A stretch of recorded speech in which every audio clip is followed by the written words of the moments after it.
Kwento naman kayo kung ano nangyari sa mga weekend ninyo at ano mga balitang nasagap ninyo nung weekend na gusto ninyong banatan natin.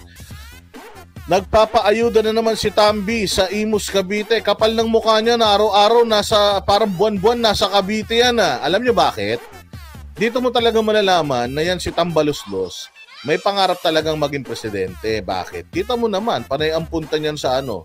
Panay ang punta niyan dyan sa Cavite. Ang Cavite po sa buong Pilipinas ang pinaka-vote-rich na syudad sa buong Pilipinas yan, sa buong Pilipinas. So yung Cavite ang isa sa mga pinaka-vote rich. Kaya naman panay ang bigay ng ayuda ni Kupal dyan, ni Tambaluslos. Kasi nga, in the hopes na mabili niya ang taong bayan, gusto talaga nilang gawing pulubi. Gusto talaga nilang gawing patay gutom at namamalimos ang mga masang Pilipino. Kaya ayan, bigay-bigay lang sila ng ayuda, doon lang talaga nila ifo-focus ang kanilang lakas. Alam mo yung pagbibigay ng ayuda, trabahong tamad yan. Oo, sabi nga nila, trabahong tamad yan, simpleng-simple. Mantakin mo pag ikay naging presidente, ikay naging speaker of the house, ikay naging senate president, or ikay naging mayor, para lang masabi na meron kang nagawa, pinakamadali, mamigay ka ng mamigay ng ayuda ng pera.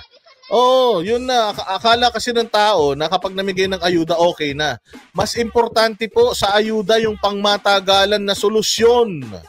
Pangmatagalan po na solusyon ang kailangan natin. Kailangan natin trabaho, salary stability, kailangan natin ng murang presyo ng bilihin, kailangan po natin ng magandang education system, kailangan po natin ng magandang healthcare system, kailangan po natin ng magandang mga pabahay. Yan po ang importanteng dapat na binibigay sa taong bayan, hindi lang basta pera. Bigyan kayo ng 5,000, o bigyan kayo ng 10,000, o bigyan kayo ng 20,000. Sa tingin ninyo, kaya nyo bang patagalin ng 1 taon yan?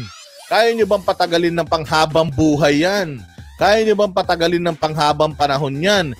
Kahit na kahit na itawag din inegosyo mo yung 20,000, ang ROI niyan matagal pa.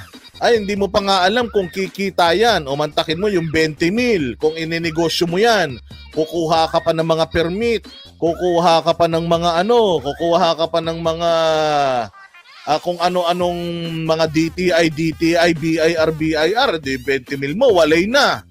O kaya nga, sabi ko nga sa inyo akala nyo ang laki-laki na nun. Walang kwenta yun mga bossing kasi nga sa loob ng halos 1 buwan kaya nyo nang maubos yan. Pero kung ang idinidemand natin sa ating gobyerno, ang dinidemand natin sa mga kongresista, sa presidente, yung pangmatagalan na solusyon such as magandang healthcare system, magandang education system, magandang housing, magandang presyo ng bilihin, mga yung security of tenure or trabaho, yan ang pinakamaganda. At saka pinaka-importante yung infrastructure. Importante na madami tayong magawang mga highway, madami tayong magawang mga transportation, means of transportation, mga release ng tren, yung MRT natin dapat manganak yan. Kung gusto ninyong mapabilis ang pag-unlad ng isang bayan, gumawa ka ng mga bagay na makakapagpabilis, unang-una sa lahat, sa movement ng tao. Kailangan mo ng maraming paliparan. Kailangan mo ng maraming mga release ng tren. Kailangan mo ng maraming mga highway. Kailangan mo ng maraming mga infrastructure projects talaga na makakatulong sa atin. So, yun ang problema natin. Kapag binigay sa iyo ayuda, tapos tinanggap mo yung ayuda, after a couple of days, tapos na yan, habang buhay nyong utang na loob yan. Kanino? Sa mga politiko.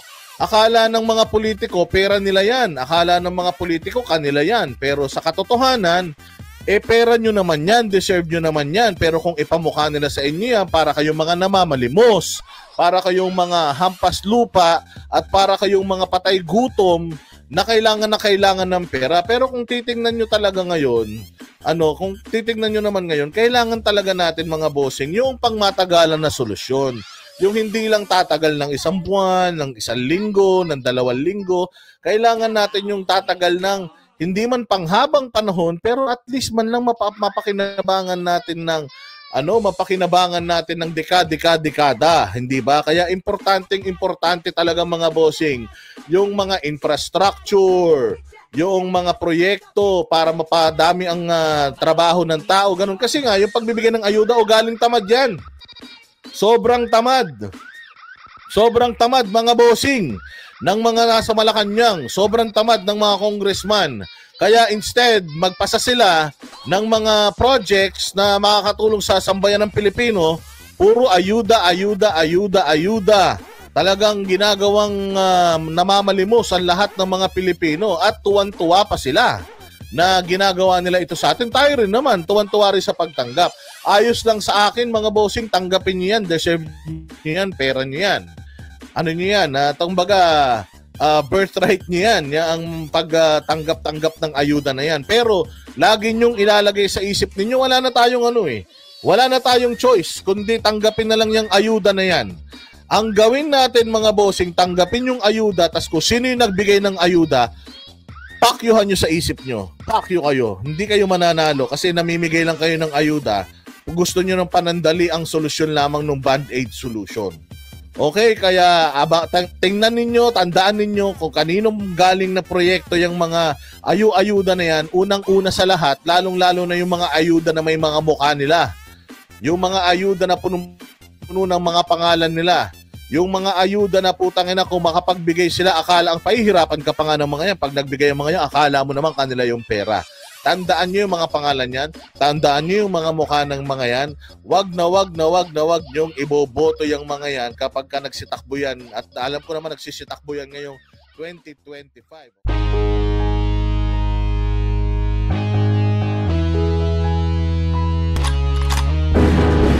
Ng banatero, walang inuurungan. Pag tama palakpakan, pag mali ay babanatan.